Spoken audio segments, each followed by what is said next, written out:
years ago. They were slow. As they evolved, their descendants ventured from wooded areas onto open plains to graze. The ones fast enough to escape predators on short notice survived.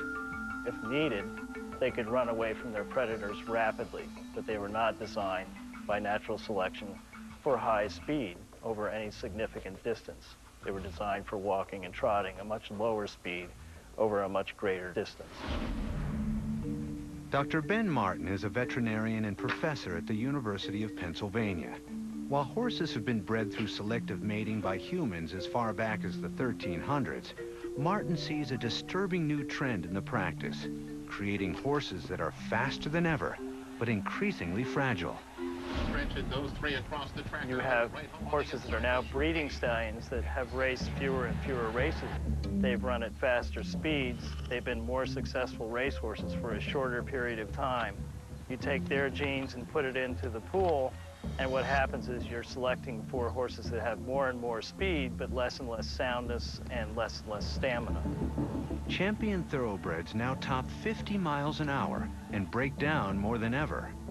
Natural selection operates on the whole body and everything that the body does. When we select for animals that can run fast, all we think about is speed. And so racehorses, for example, are so fast that they actually can injure themselves by going as fast as they do.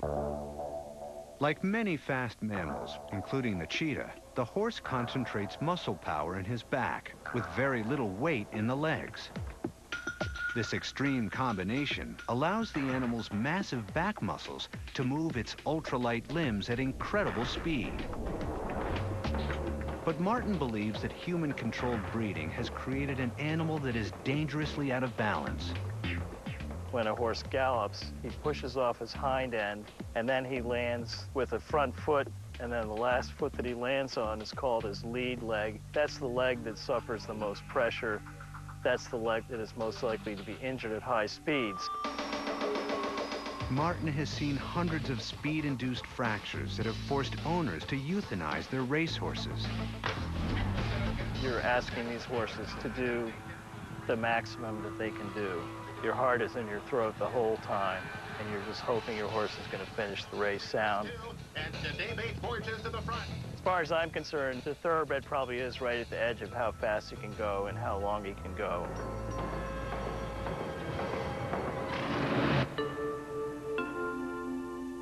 Horses first evolved speed to escape predators on open plains. Scientists now believe that the key to the success of early human beings was not speed, but endurance. One of the theories is that as we came out of the trees, we started chasing after animals to feed on or jogging between the carcasses that we found to feed upon. And both of those require long-distance running, and so as a result, we became very good at running long distances. When you look at the human body, you can find different parts of it that seem to fit this story that were built for running. For example, we have long legs, so we take big, long strides. We run bipedally very efficiently. We have springs built into our tendons in our legs so that every time we take a step, we get some of that energy back. And another thing that looks like it's built for running is our skin. We've gotten rid of a lot of the hair. We've got sweat glands all over our bodies. Our ability to stay cool by sweating meant we could outlast fur-covered beasts that would overheat in a prolonged chase. A lot of the animals that run a lot faster than we do are actually slower over very long distances. And a good endurance human runner can wear them down over time, catch them, kill them, and eat them. Today, humanity is poised on the brink of new breakthroughs in speed, as the full weight of scientific analysis is brought to bear on training sprinters. The bottom line on everything is that human speed comes down to two things: hitting hard and hitting fast. Peter Weyand studies the physiology and biomechanics of speed. He's trying to figure out how humans can be trained to run faster. We'd like to compare the mechanics of running at a slower speed with a fast speed, and what we want to see is how those mechanics change.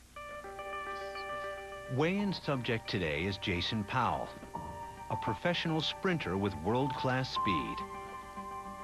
To find out how Jason's body moves so fast, Weyand has modified a treadmill to record each time Jason's feet hit the ground. So Jason, whenever you're ready. Looking good, Jason, looking good. If you look at simply the duration of each one of these spikes, how spread out it is, we know exactly how long his foot is down.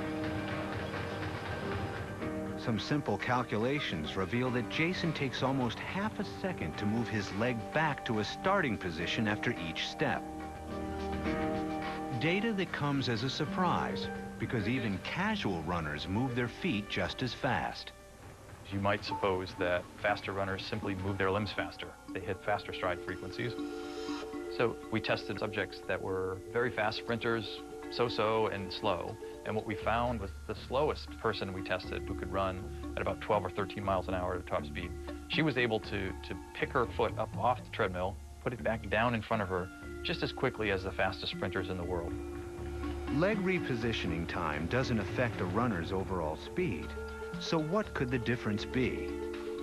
Wayne began to check the treadmill's other readings, looking for any variance between slow runners and fast. He found that the key wasn't speed, but strength.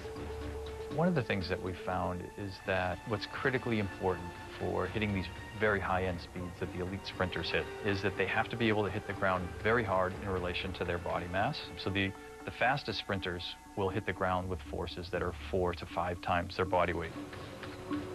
Good, Jason, look good. Using their large quadriceps to literally pound the pavement, the fastest runners launch themselves into the air. They spend significantly less time with their feet on the ground than slower runners. The harder they hit, the faster they go. So while the racehorse and the cheetah pack their power into their backs and have little to no muscle on their legs, humans use their backs to stand upright. Muscular legs evolved to generate running power. But the more muscle, the more weight. And the more weight, the more drag to slow the runner down. Where's the tipping point where humans just can't get any faster? Scientists believe it may soon be here. There seems to be a limit to how fast humans can run. Although the record time for the 100-meter dash has been going down and down and down, the amount that it goes down is smaller and smaller and smaller over the time, and it's very unlikely that it's going to drop in half ever. But Peter Weyand is not so sure. Well, we know what matters for going fast mechanically, what the muscles in the limb have to do, and it's intrinsically speculative for us to say the ultimate limits for how well this can be done. We know that the biological materials that nature provides certainly can confer speeds much faster than humans go. But where those outer limits are, we have no way of assessing. Yet Weyand believes that even if there is a limit to speed, we may have found a way to cross it. As humankind begins to apply technology to our own bodies, in effect directing our own evolution, the old limits may not apply. If we think about the future of human speed and athletic competition, we are in some respects on the cusp of a brave new world, because advances in technological design, whether it's shoes, tracks, artificial limbs, or genetic design, we're at a point where we're beginning to be able to control the properties of the tissues in our own body. And that's a stepping off point where it's very difficult to project where the end is going to be. Will we create a race of super athletes for our entertainment and inspiration? Or will unchecked technology lead to disaster for our future? For 1 billion years, many animals have evolved to become faster and faster. And with humans now poised to fast forward the process, it's clear that by means both natural and man-made, speed will continue to evolve.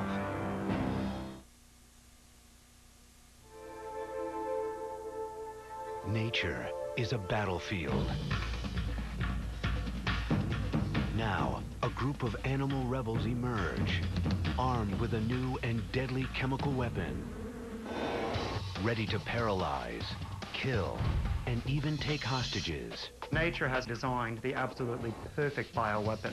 Can anything stand in the way of Venom?